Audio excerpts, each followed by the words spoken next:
Okay, Justin, your box arrived, so we're gonna go ahead and get you opened up and have a look. See what we've got in store.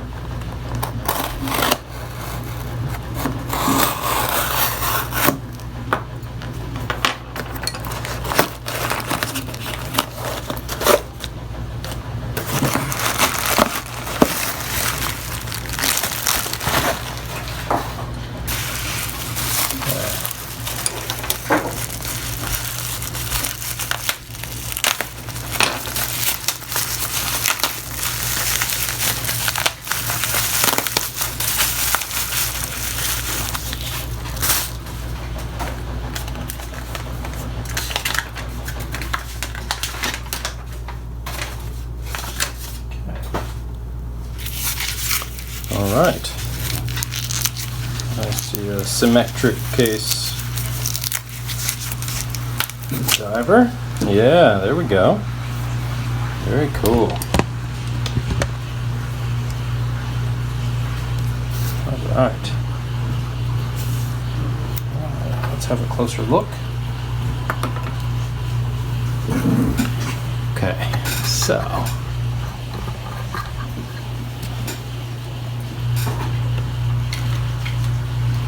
All right.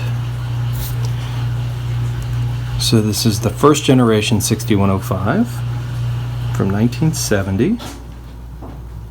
It's early 70, January 1970, 6105, 8009. It's a resist and resist. So this is a pretty unique one. This is the resist text. You've got I think that's an original pip. Yeah, it looks good. Hands are in good shape. Loom has that interesting sort of gray that looks all very consistent and original, which is nice to see. Got a little, perhaps a little damage on your hour hand there. Crown is correct. You know, this was a worn watch. It's got lots of arm stuff lodged in all the corners. Very cool. Very cool. Okay, let's check for function. I assume this is a 6105B movement. It probably does hack. Well, one way to check is to see if it'll run. Let's put some power in here. Does not seem to want to move. Okay, so non-runner, at least at the moment. That turns over. Some looseness of the movement within the case, so that's interesting. Sometimes that comes down to the type of movement retaining ring. Sometimes the early style retaining rings that don't have a spring but are actually all monolithic, they can actually lead to a little bit of movement, and that is what you have. In fact, you have the early monolithic style. So let's check your movement type. It's got some major scratching here.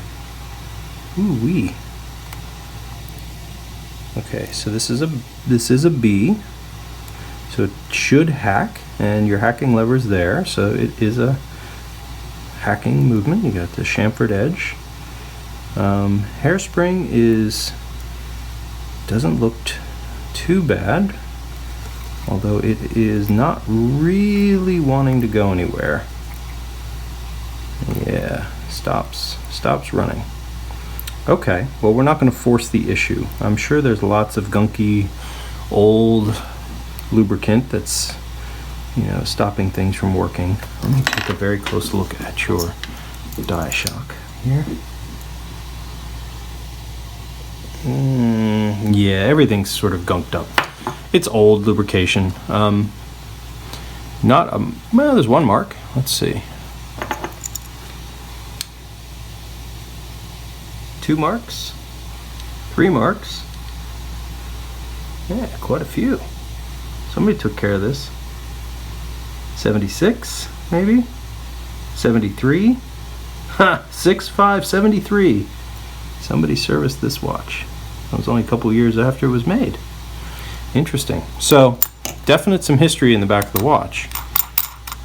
We're going to add to that, of course, by servicing the watch and getting it right. Your crystal that you have here is a type 2 or maybe even a type 3 or perhaps even not a specific type, but it is not the type 1 crystal that would go in these, I think, originally. I have a type 1 that could go in this if that's what you want. If you like the sort of higher dome, I'll show you the difference. I have one in my 6105 8000. But I'll check to see. All right, well, we're not going to be able to do a sort of full assessment of, you know, all of the things. You've got some, you know, minor caseware. Your lines are good, so I like all the lines on the watch. It looks good.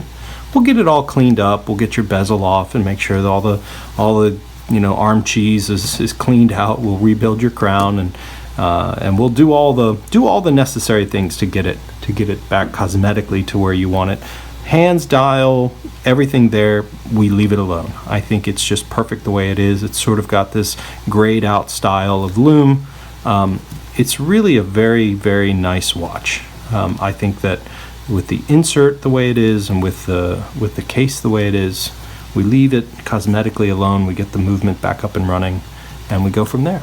All right, so thanks for sending it in. Thanks for watching, and I'll be in touch and we'll start moving forward. I've got one more watch on the bench in front of this one, and then after that, you're up. So it'll be very soon. Thanks, Justin.